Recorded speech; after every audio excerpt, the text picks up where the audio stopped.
आप लोग? उम्मीद करता हूं बिल्कुल ठीक ही होंगे। मैं हूं Ankit Kumar and welcome to path of study. सबसे पहले मैं आपको बता दूं कि आज जो है इकोनॉमिक्स का फर्स्ट चैप्टर डेवलपमेंट को कंप्लीट करने वाले हैं।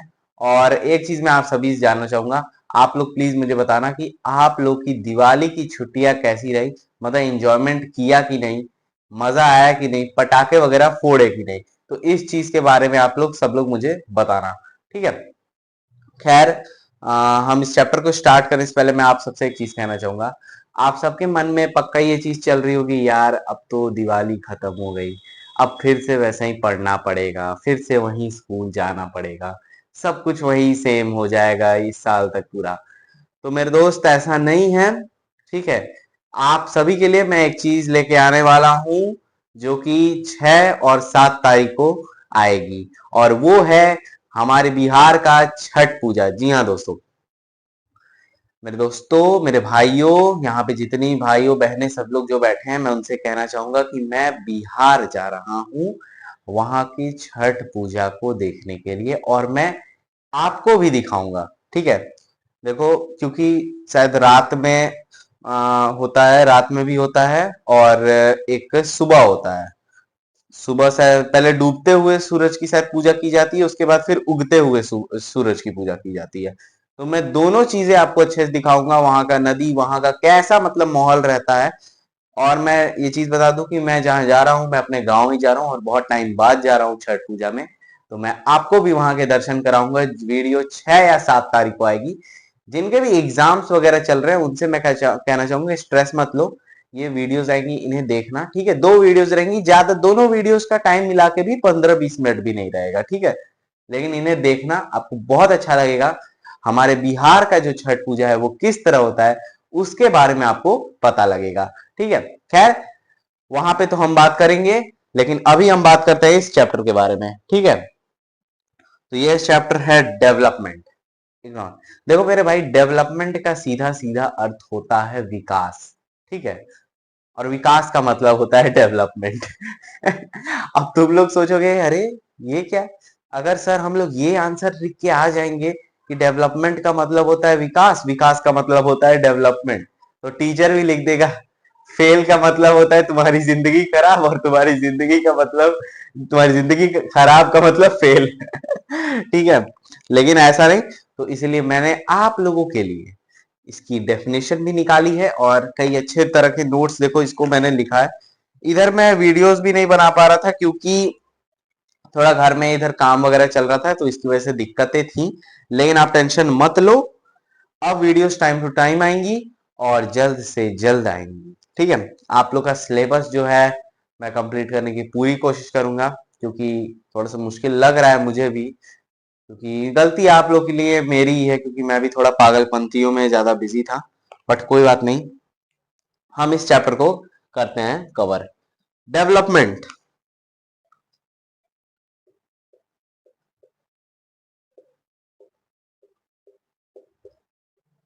डेवलपमेंट थोड़ी सी अगर राइटिंग मेरी अगर मतलब समझ रहे हो ना, एडजस्ट करना यार, समझो प्लीज, ठीक है, एडजस्ट करना।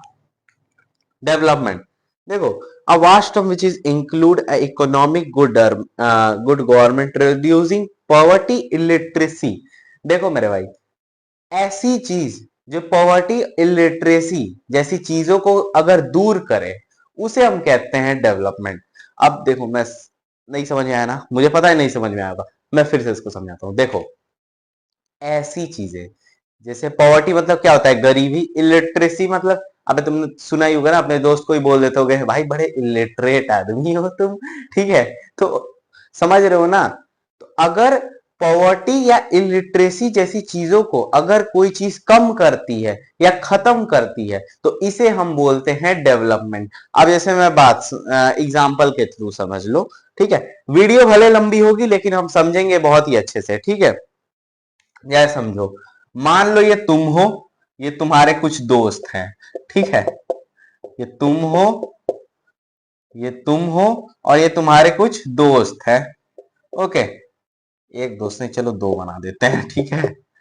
दो दोस्त है तुम्हारे, यहां पे है स्कूल, सॉरी चलो स्कूल को छोड़ो, हर चीजों में स्कूल को तो वैसे स्कूल लाएंगे ही, ठीक है।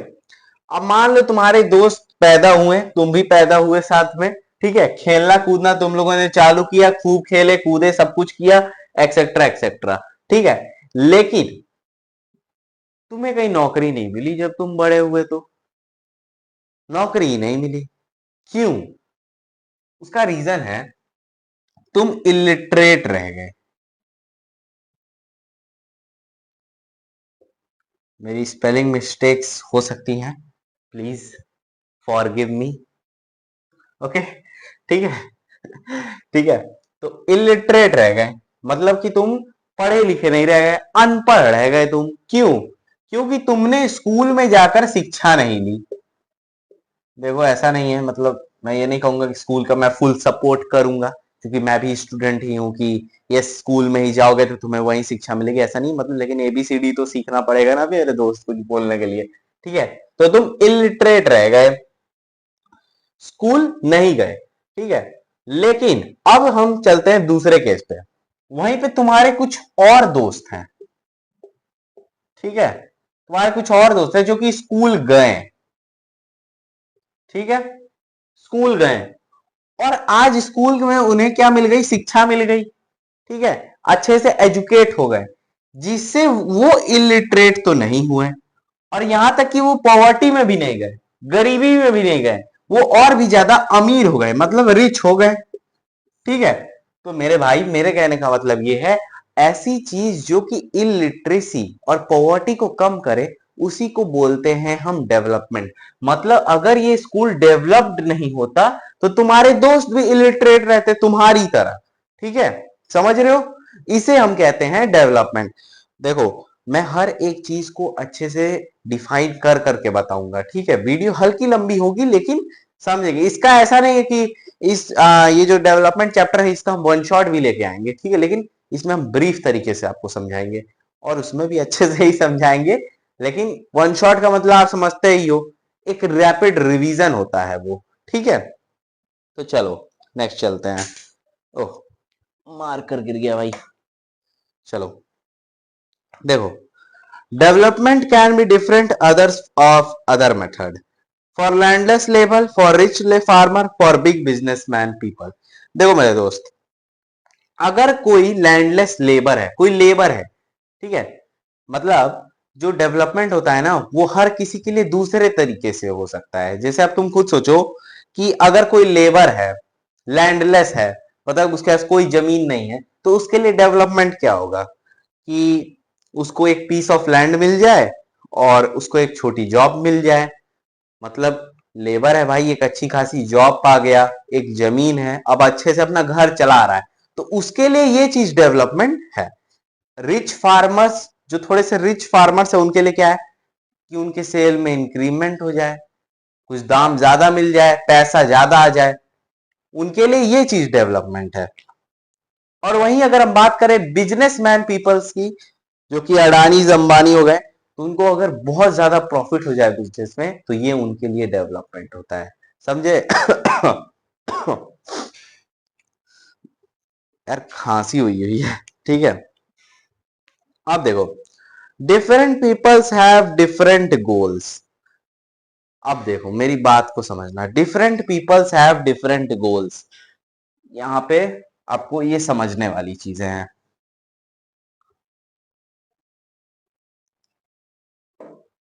देखो,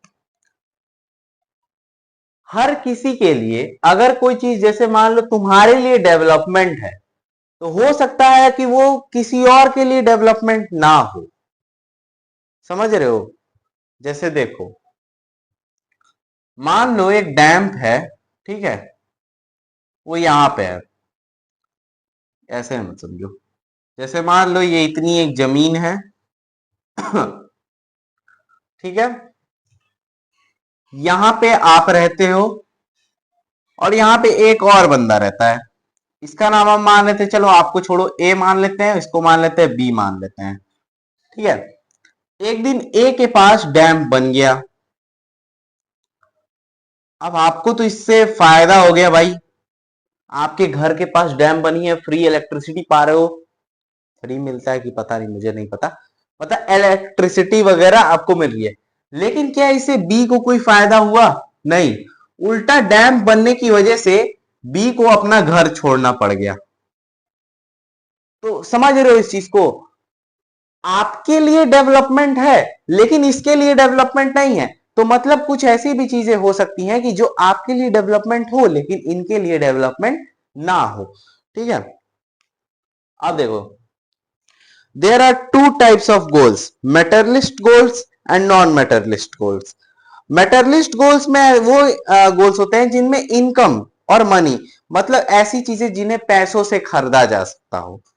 सीधे तरह से समझो, देखो दो तरह के गोल्स होते हैं, मेटरलिस्ट और नॉन मेटरलिस्ट। मेटरलिस्ट गोल्स वो होते हैं ऐसे गोल्स जिन्हें पैसों के साथ खरीदा जा सकता है। पैसों किससे क्या खरीदा जा सकता है? अब ये बोर्ड है तो इस बोर्ड को मैंने पैसों से खरीदा, ये मार्कर है इसको मैंने पैसों से खरीदा, ठीक है, यहाँ जो माइक लगा हुआ है इसको भी मैंने पैसों से खरीदा, यहां तक कि जिस फोन से रिकॉर्डिंग हो रही है उसको भी मैंने पैसों से ही खरीदा है। लेकिन नॉन मेटेरियलिस्ट में क्या आते हैं? तो नॉन मेटेरियलिस्ट में आप क्या आते हैं? रिस्पेक्ट, एजुकेशन, ठीक है, सेफ्टी। क्या इन्हें हम पैसों से खरीद सकते हैं? तो मेरे भाई, रिस्पेक्ट, पहला तो ये सब सुनो, रिस्पेक्ट, दूसरा है एजुकेशन और सेफ्टी। क्या इन्हें हम पैसों से खरीद सकते हैं? आ, ये आपकी एनसीईआरटी में लिखा हुआ है कि education is free in India, ठीक है, जो कि मुझे तो नहीं लगता कि ये सही चीज है। हालांकि सरकारी स्कूलों में तो होता है, लेकिन जो भी आप में से बहुत से लोग होंगे जो प्राइवेट स्कूल्स में जाते हो, मैं भी प्राइवेट स्कूल्स का एक स्टूडेंट हूँ, तो मेरे लिए तो एजुकेशन फ्री नहीं है। बात करें रिस्पेक्ट की, तो देखो रिस्पेक्ट को भी आप खरीद सकते हो। आज के टाइम पे अगर देखो तो भाई रिस्पेक्ट को भी खरीदा जा सकता है। एक बंदा मान लो खड़ा है, तुम कहो कि थोड़ा सा मेरा इज्जत कर दो तो कहेगा काहे करें, गरिया देगा उल्टा, ठीक है। लेकिन तुम वही दो चार पैसा फेंक के मार दो उसके मुंह पे तो कहेगा अरे भैया भैया भैया आपकी कृपा हो गई भैया, ठीक है। लेकिन सेफ्टी, सेफ्टी भी खरीद सकते हैं भाई, बॉडीगार्ड्स वगैरह लगवा लो, सेफ्टी भी खरीद ले। लेकिन ऐसा एनसीईआरटी में दिया है कि आप रिस्पेक्ट, एजुकेशन, सेफ्टी नहीं खरीद सकते हो। मेरी मानो तो कुछ चीजें नहीं खरीद सकते हो, जैसे कि फीलिंग्स हो गई। खैर छोड़ो, मैं इसके एग्जाम्पल पे नहीं जाना चाहूंगा, वरना प्यार मोहब्बत की बातें कुछ ज्यादा ही करनी पड़ जाएंगी। तो मेरी बात समझो, मेटेरियलिस्ट गोल्स वो होते हैं जिन्हें हम पैसों से खरीदते हैं, जैसे कि मैंने एग्जांपल दिया, ये फोन, ये जितनी चीजें हैं। और नॉन मेटेरियलिस्ट गोल्स वो होते हैं जैसे कि ये रिस्पेक्ट, एजुकेशन, सेफ्टी और फीलिंग्स, ठीक है।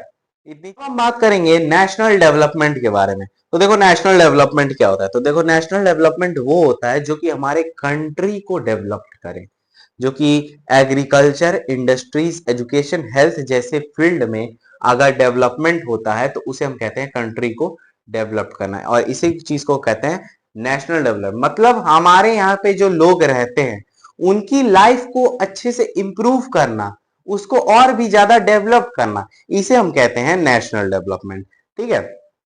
अब देखो, how we get that country is developed और अनडेवलप्ड। हम ये कैसे जानते हैं कि कोई कंट्री डेवलप्ड है या अनडेवलप्ड है? तो इसके बारे में सुनिए। देखिए, countries can be classified developed और पुअर बाय देयर इनकम। देखो जो कंट्री होती हैं वो क्लासिफाई की जाती हैं अपनी इनकम के द्वारा पे। मतलब कोई जैसे मान लो एक कंट्री है ए, एक कंट्री है बी, ठीक है। ए अगर 500 रुपए कमा रहा है और बी अगर 1000 कमा रहा है तो बी ज्यादा रिच कहलाएगा, ठीक है। अब देखो, world bank classified with the country is the developed और अनडेवलप्ड बाय इनकम। जो वर्ल्ड बैंक होता है, यानी कि world bank, WDI, world bank indicator, world developed indicator है, सॉरी, हाँ world bank, sorry, world bank जो होता है वो क्लासिफाई करता है कि कौन सी कंट्री रिच है और कौन सी कंट्री पुअर है बाय देयर इनकम्स, ठीक है। अब सुनो, देखो, it is a total earning of people, classification of country on the basis, role of World Bank, per capita income. The find by the per capita income will be calculated on the basis of money earned by the per person in specific area or certain year, ठीक है।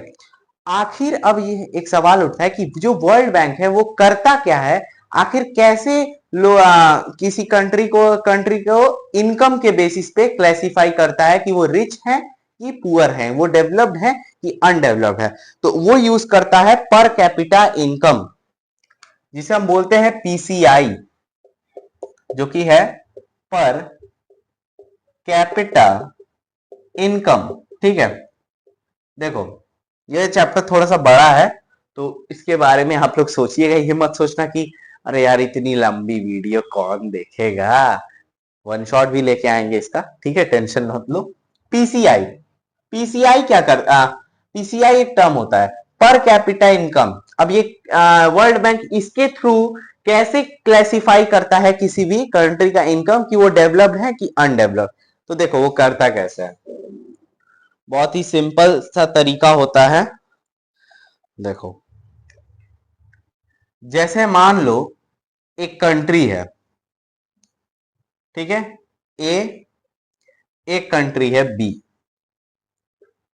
ठीक, ए में 5 लोग रहते हैं, ठीक है, 2 3 4 5। इनके जो नाम को भी लिख लेते हैं, चलो नाम को लिख लेते हैं, 1 2 3 4 5 में कंफ्यूजन हो जाएगा।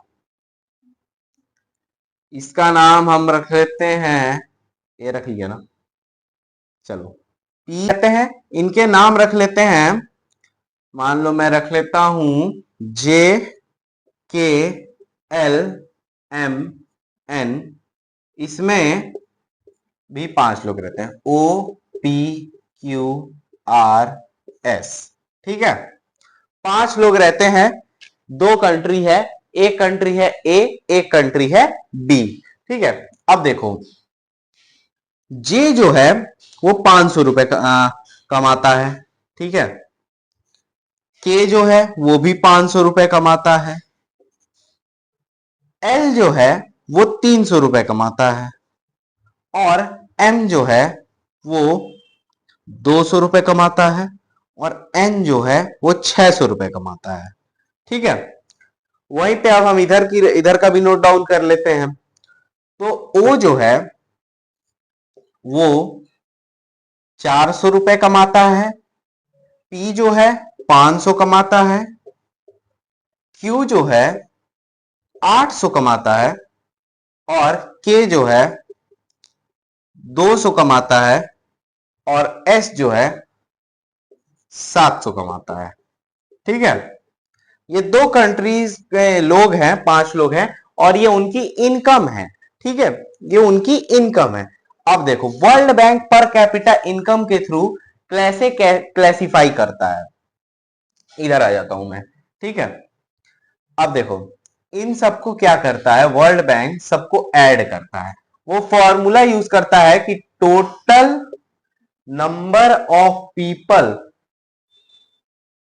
हाँ sorry, total income TI upon TP, total income upon total population. तो टोटल इनकम देख लेते हैं, मान लो हम अभी निकाल रहे हैं कंट्री ए का।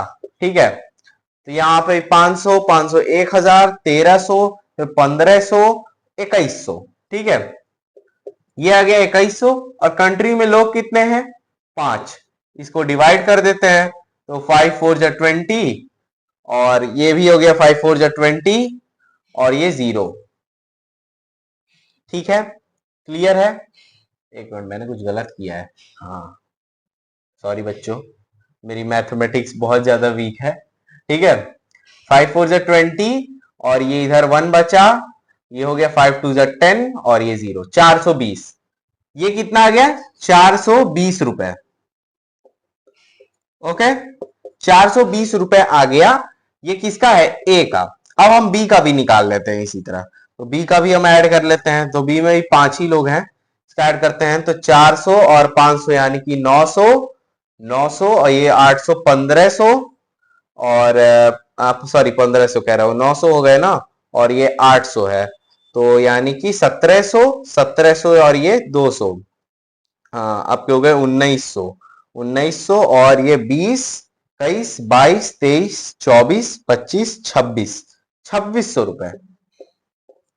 इसको ऐड करते हैं, 5 5 जा 25, और ये हो गया 1 आया, यहां से 5 टू 10 यानी कि 520। ए बी, ए का कितना है 420 और बी का आ गया हमारा 520। तो वर्ल्ड बैंक यहां से पर कैपिटा इनकम के थ्रू हमें बता देता है कि जो बी है वो रिच कंट्री है और ए जो है वो अनडेवलप्ड कंट्री है। ठीक है, तो इस तरह हम इनकम्स के थ्रू क्लासिफाई करते हैं कि कौन सी कंट्री डेवलप्ड है और कौन सी कंट्री अनडेवलप्ड है। ठीक है, अब आते हैं हम नेक्स्ट की ओर। Country which is no poor no rich, country which is poor and with rich. World Bank states that countries have, US dollar में लिखा हुआ है यहां पे कि अगर जिस कंट्री की यूएस डॉलर में है 12.056 डॉलर है ये, ठीक है, ऐसा बनता है डॉलर। ठीक है, डॉलर जिस कंट्री की इनकम इतनी है 12.056 अगर है तो वो डेवलप्ड कंट्री आती हैं। ठीक है, और जिनकी इनकम $955 आता है ये कंट्री डेवलपिंग पे आती हैं। और और यहां पे है $1820 country which is the undeveloped 1,35,000।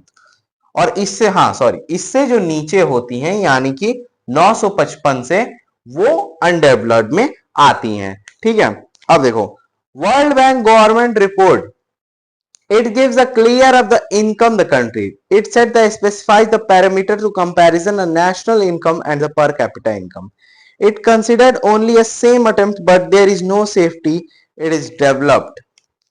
Income distribution other except with the important for the development HDI, human development index। देखो यहां पे होता क्या है बच्चों, होता यह है कि जो पर कैपिटा इनकम था वो सिर्फ इनकम के ही बेसिस पे लोगों को क्लासिफाई कर दिया करता था और उसमें भी कई तरह की गलती। जैसे देखो अब यहां पे तुम खुद देखो, किसी के पास ज्यादा पैसा है, देखो इसके पास 400 है तो इसके पास 200 है, इसके पास 800 है तो इसके पास 500 है, इसके पास 700 है तो इसके पास 500 है। मतलब इनकम इक्वल नहीं था। ठीक है, इनकम इक्वल नहीं था, किसी के पास बहुत ज्यादा था किसी के पास बहुत कम था। और सिर्फ इनकम के ही बेसिस पे किसी कंट्री को जज कर लेना कि वो डेवलप्ड है या अनडेवलप्ड है, ये तो गलत था। ठीक है, ये तो सही बात नहीं है। ठीक है, इसीलिए अब यहां पे सरकार ने एक प्रोग्राम लाया जिसे हम बोलते हैं एचडीआई। ठीक है, तो अब हम पढ़ते हैं एचडीआई के बारे में। एचडीआई के बारे में यानी कि ह्यूमन डेवलपमेंट इंडेक्स। ठीक है, देखो सबसे पहले तो एक चीज मैं आपको बता दूं, please please please forgive me, अगर स्पेलिंग मिस्टेक हो रही है तो प्लीज मुझे माफ कर देना। ठीक है, थोड़ा सा समझो यार। ठीक है, देखो इसमें आता है हमारा लाइफ एक्सपेक्टेंसी, आईएमआर मतलब इन्फेंट मोर्टेलिटी रेट, एमएमआर मतलब maternal mortality rate, literacy rate, poverty line, per capita और इसके साथ जुड़ता है जीडीपी। ठीक है, जिसे हम बोलते हैं ग्रॉस डोमेस्टिक प्रोडक्ट। ठीक है, तो इन सब के बारे में हम पढ़ेंगे एक एक करके और इसे हम ये भी देखेंगे कि इससे क्या इसका मतलब क्या है, इसे निकाला कैसे जाता है, तो ये सब भी हम इसके बारे में जानेंगे। ठीक है, देखो सबसे पहले हम बात करते हैं इन्फेंट मोर्टेलिटी रेट के बारे में। ठीक है, इन्फेंट मोर्टेलिटी रेट का मतलब होता है नवजात शिशु। इन्फेंट का मतलब होता है नवजात शिशु और मोर्टेलिटी का मतलब होता है मृत्यु यानी कि मर जाना। The number of children that die before the age of 1 year as a proportion 1,000 leave children in that a particular year। देखो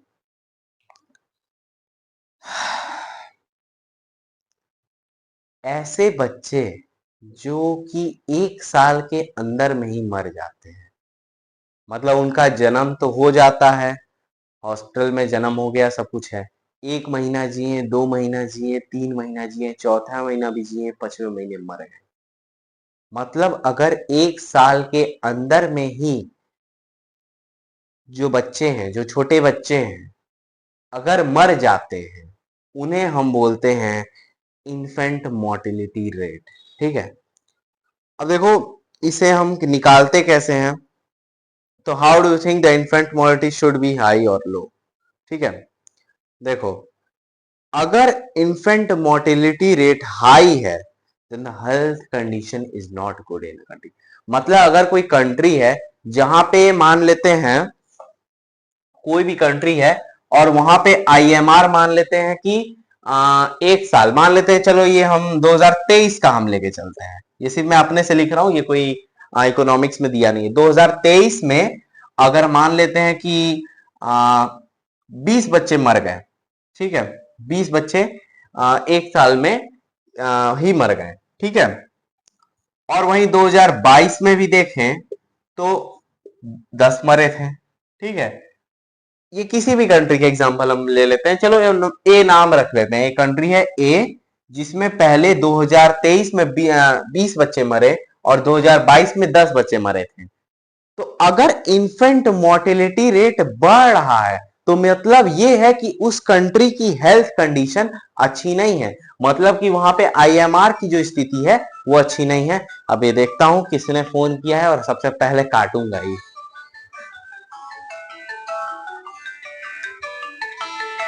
तो ये फोन है, रिश्तेदारों का ही फोन है, तो बिल्कुल भी मैं इसको तो पिकअप नहीं करने वाला हूँ। ये मेरी मम्मी उठाए तो ज्यादा अच्छा रहेगा, तो मैं इसको यहीं पे रख देता हूँ बस। ओके क्या छोड़ो, ठीक है। तो मतलब अगर किसी भी कंट्री का आईएमआर ज्यादा है तो वहां की स्थिति अच्छी नहीं है, ठीक है, मतलब हेल्थ कंडीशन अच्छी नहीं है। अब देखो यहाँ पे एक आईएमआर का चार्ट दिया हुआ है जिसे कि आपकी एनसीईआरटी में भी दिया हुआ है, ठीक है। देखो 2015 और 16 का ये चार्ट है।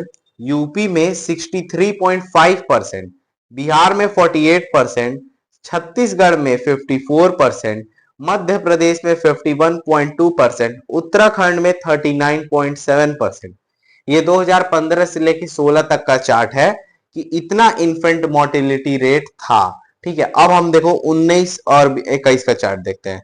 यूपी में 50%, पहले कितना था 63.5%, मतलब कम हुआ, चलो अच्छा है, यूपी की बात है। बिहार का देखो 48% था, 46.8% है, कम तो हुआ है लेकिन बहुत ही कम हुआ है, इसको और कम होना चाहिए।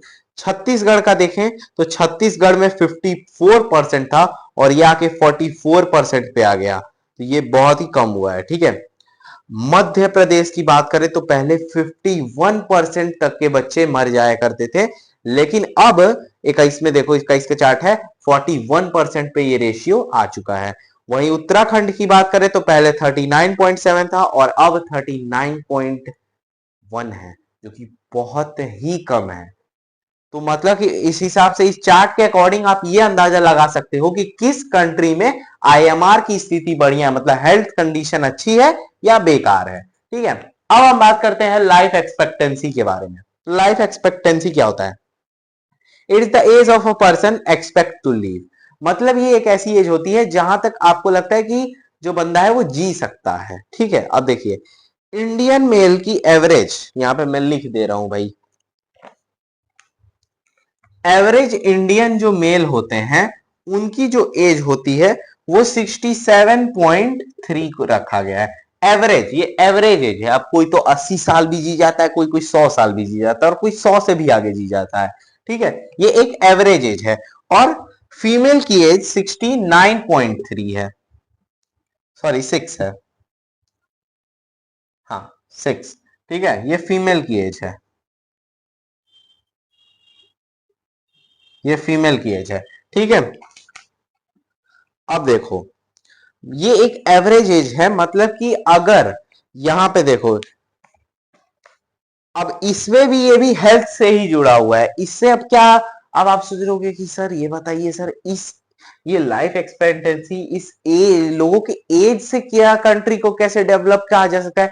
मोर्टेलिटी रेट का तो हमें समझ में आता है इसका कि बच्चे मर रहे हैं अगर एक साल में, तो वहां की हेल्थ कंडीशन अच्छी या खराब है, इससे कैसे बच्चा इससे भी पता लग सकता है। देखो कैसे, मान लो एक कंट्री है ए, पता नहीं मुझे ए से कुछ ज्यादा ही प्यार है इसलिए मेरा नाम अंकित है, ठीक है। ए, इस कंट्री में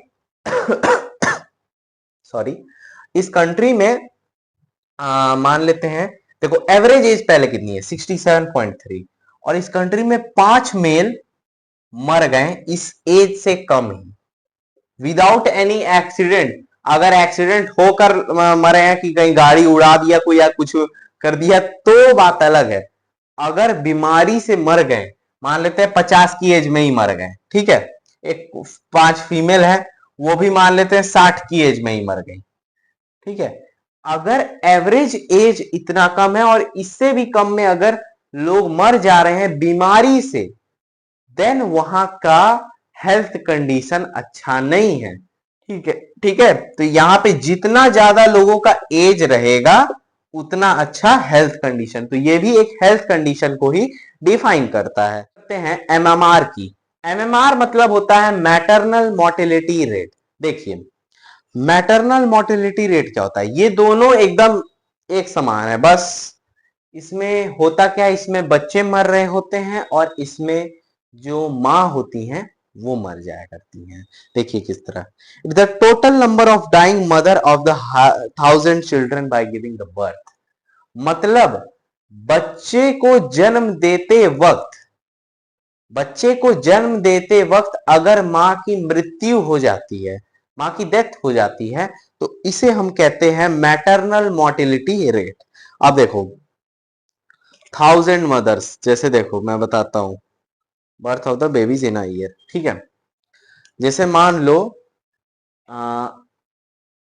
जो कि अगर सरकार की तरफ से भी ये है कि आप 2 से ज्यादा शायद बच्चे नहीं कर सकते हो।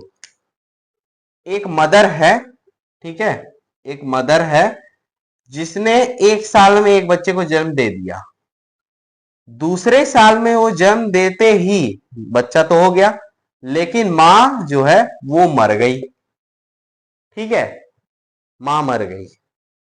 और ऐसा मान लेते हैं ये एक कंट्री है और ऐसा इस एक कंट्री में बहुत बार हुआ, मानते हैं 50 बार हुआ कि 50 माँ जो है वो मर गई बच्चे को जन्म देते वक्त, ठीक है, जन्म देते वक्त बच्चे को मर गई। तो इससे क्या हुआ कि वहां की हेल्थ कंडीशन पता लगी, ठीक है, वहां की हेल्थ कंडीशन के बारे में पता लगा कि जितनी भी माए हैं, मतलब वहां की हेल्थ कंडीशन अगर ऐसा अगर हो रहा है तो हेल्थ कंडीशन वहां की बुरी है, मतलब कि वो कंट्री अनडेवलप्ड है। समझ में आया? अब हम बात करते हैं लाइफ, सॉरी, लाइफ एक्सपेक्टेंसी तो हो गया, लिटरेसी रेट। लिटरेसी रेट क्या होता है, देखिए लिटरेसी रेट ये होता है the able of the read and right of a person, ठीक है। अगर आप पढ़ और लिख सकते हो तो आप सही हो, मतलब जिस कंट्री में अगर जितने लोग हैं, मान लेते हैं कंट्री है जिसमें 1000 लोग हैं और 1000 में से 700 लोग भी अगर पढ़ लिख सकते हैं तो वो कंट्री डेवलप्ड है। समझ रहे हो, मतलब जितने ज्यादा लोग पढ़ लिख सकते हैं वो कंट्री डेवलप्ड होगी, ठीक है। वही हम बात करते हैं, एक टर्म देखो यहां छूट गया था, मैं लिख दे रहा हूं, नेट अटेंडेंस रेशियो, ठीक है।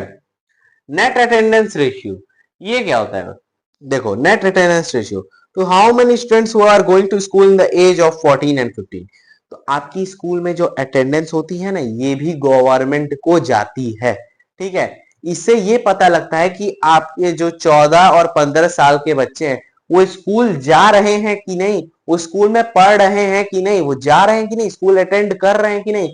ऐसा तो नहीं है ना कि कहीं काम वाम कर रहे हो, बाल मजदूरी, आपने ये चीज सुनी होगी, ठीक है।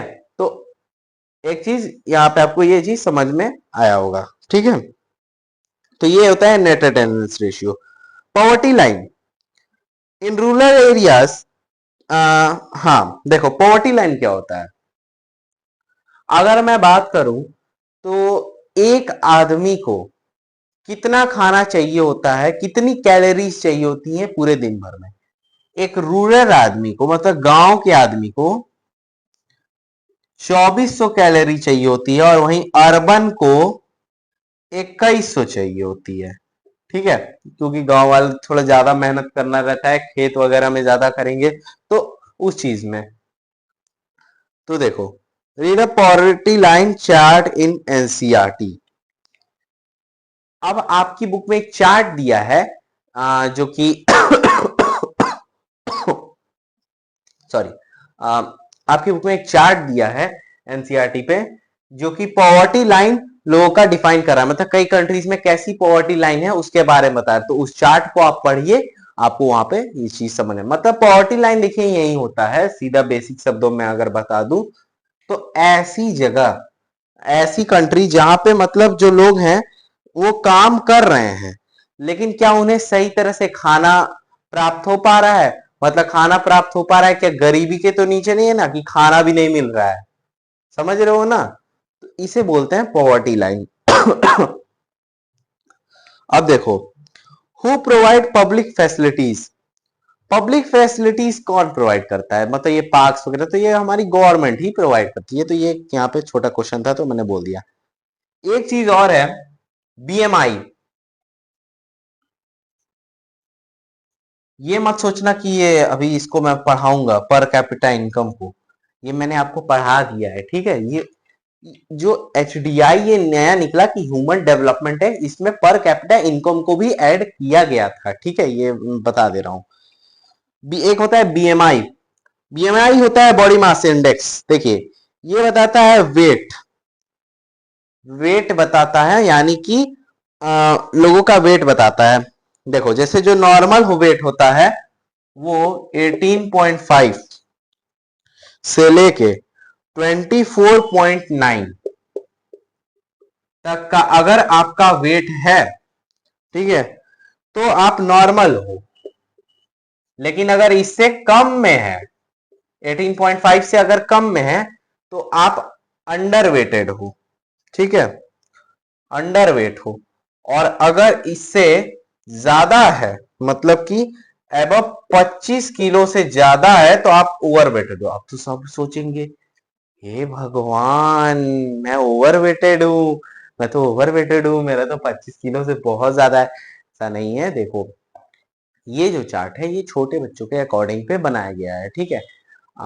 अगर मैं दिखाऊं, अभी तो नहीं है मेरे पास, आप गूगल पे जाके अगर चेक करोगे तो आपकी हाइट सेंटीमीटर एज के थ्रू, मतलब अगर आप डालोगे अपने एज और वेट का चार्ट, तो मतलब कि आपका अगर मान लेते हैं एज अगर 17-18 साल है, तो आपका वेट 70 या 60 kg, 50 kg ये नॉर्मल पे रहना चाहिए, ठीक है, इतना रहता है। ये छोटे बच्चों के ये चार्ट है, ठीक है, तो ये अपना मत सोचने लगना, ठीक है। तो ये था बीएमआई। और अब मैं बताता हूं, बीएमआई हो गया। PDS, public distribution system. एक चीज और आता है जो कि ये डेवलपमेंट में यूज होता है, पीडीएस, जो कि ये पब्लिक डिस्ट्रीब्यूशन सिस्टम। ये पीडीएस क्या होता है, तो इसका बेसिकली यूज ये होता है लोगों को खाना पहुंचाना। अब खाना किस तरह पहुंचाना, तो देखो, नंबर ऑफ द बिटवीन, हाँ, ठीक है, ये गवर्नमेंट के द्वारा रन किया जाता है और ये लोगों को खाना देता है।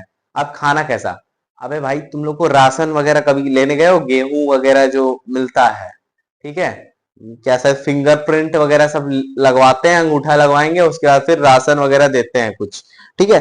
तो ये जो चीजें हैं ये गवर्नमेंट के द्वारा ही चलाई जाती हैं और ये गवर्नमेंट ही प्रोवाइड करती है, ठीक है।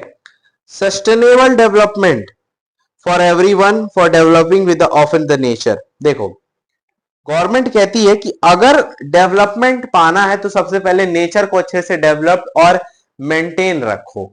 अब वो किस तरह, तो वो होगा सस्टेनेबल डेवलपमेंट से। सस्टेनेबल डेवलपमेंट क्या होता है, तो ये आपको मैंने बहुत बार बताया है, लेकिन मैं फिर से बताऊंगा। देखो, सस्टेनेबल डेवलपमेंट का मतलब सीधा सीधा यही होता है कि प्रॉपर यूज करो नेचुरल रिसोर्सेस का, ठीक है, और पॉल्यूशन को कंट्रोल करो, प्रोटेक्ट करो फ्लोरा और फौना को, फ्लोरा मतलब प्लांट स्पीसीज, फौना मतलब एनिमल स्पीसीज, और पानी ज्यादा से ज्यादा मत यूज करो, मतलब उतना ही यूज करो जितना आपके नीड के लिए हो। Maintain fertility of land, soil की फर्टिलिटी को भी आप मेंटेन रखो। ये सब मैंने एग्रीकल्चर वगैरह मैंने सारी चीजें मतलब ये बताई हैं, ठीक है। एक टर्म लास्ट में और आता है रिन्यूएबल रिसोर्सेज, जो कि मैंने ये भी आपको बताया हुआ है। रिन्यूएबल रिसोर्सेज जो कि हमारा फर्स्ट चैप्टर था ज्योग्राफी का, मैंने जब पहली वीडियो मैंने डाली थी, आप चाहो तो देख सकते हो उसको जाके। रिसोर्स एंड डेवलपमेंट, उसी में है रिन्यूएबल रिसोर्सेज। देखो, they can be replaced themselves by the quick recycling with a reasonable time, जो दोबारा से बन सके, ठीक है, मतलब जो कि दोबारा से रिन्यू हो सके। अब रिन्यू कैसे, तो भाई देख लो, वैक्स कैंडल का एग्जांपल देख लो, कैंडल पिघली, उसको फिर से जमा के वैक्स बना लिया, ठीक है, मतलब जो फिर से रिन्यू हो सके। अब रिन्यू कैसे हो सकता है, मान लो जैसे पानी है, ठीक है, एक जगह कहीं पानी जमा हुआ, कंडेंसेशन इवापोरेशन का प्रोसेस हुआ, वो ऊपर गया, फिर से बारिश हो गई, तो वो रिन्यूएबल आप कह सकते हो। नॉन रिन्यूएबल क्या होते हैं, जो कि रिन्यूएबल नहीं हो सकते हैं, जैसे कि फ्यूल हो गया, कई ऐसी चीजें हैं, फ्यूल हो गया, और भी मतलब बहुत सारी चीजें हमने पढ़ी थी, ठीक है। तो ये चीज आपको यहाँ पे समझ में आई होप कि आ गई होगी, ठीक है। इनकम एंड द, देखो, HDI comparing countries based on the income education and health, HDI। अब जो है केवल HDI ही कंट्री को, मतलब पहले सिर्फ पर कैपिटा इनकम क्लासिफाई करता था कि कोई इनकम के बेसिस पे कि कोई भी कंट्री डेवलप्ड है या नहीं, लेकिन अब HDI education, age, IMR, MMR, life literacy rate, poverty line, per capita, net attendance ratio, BMI, PDS, इन सारे मेथड्स के थ्रू अब किसी कंट्री को हम डेवलप्ड या अनडेवलप्ड हम बोलते हैं, ठीक है। तो खैर इसी के साथ खत्म होता है ये आपका चैप्टर, जो कि बहुत ही अच्छा चैप्टर, और इसमें कई चीजें हमें सीखने को मिलती हैं कि हम को, अब इससे आपको एक चीज अंदाजा जरूर लग जाएगा कि आपकी कंट्री डेवलप्ड है या नहीं। अगर आप किसी हॉस्पिटल में जाते हो तो आप कह सकते हो कि वो डेवलप्ड है या अनडेवलप्ड है। देखो, ये नहीं होता है डेवलप का मतलब, ये मत समझना कभी भी कि मान लो कोई हॉस्पिटल बन गया, ठीक है, और उसमें सब कुछ, बहुत सारी चीजें, सब कुछ अच्छे से, मशीनरीज वगैरह सब कुछ लगे हुए हैं, तुम ये मत समझना कि वो डेवलप्ड है। काम के हिसाब से आप डेवलपमेंट में गिने, अगर आपका काम बढ़िया है तो आप डेवलप्ड है, लेकिन अगर आपका काम ही बेकार है तो लाख चाहे आप सोना चांदी लगा लो, आप अनडेवलप्ड ही रहोगे, ठीक है। फिलहाल इसी के साथ ये हमारा चैप्टर होता है कंप्लीट। आई होप कि आपको समझ में आया होगा। अगर कोई भी डाउट हो तो कमेंट बॉक्स में जरूर बताइएगा, और आप सबको फिर से मैं इन्फॉर्म करना चाहूंगा कि 6 और 7 को वीडियो जरूर देखिएगा। हम दिखाएंगे आपको बिहार का छठ पूजा, जो कि बहुत ही मजेदार होगा, ठीक है। फिलहाल हम मिलेंगे नेक्स्ट वीडियो में, तब तक के लिए चैनल को लाइक और सब्सक्राइब करना मत भूलिएगा, और जय हिंद भी बोलना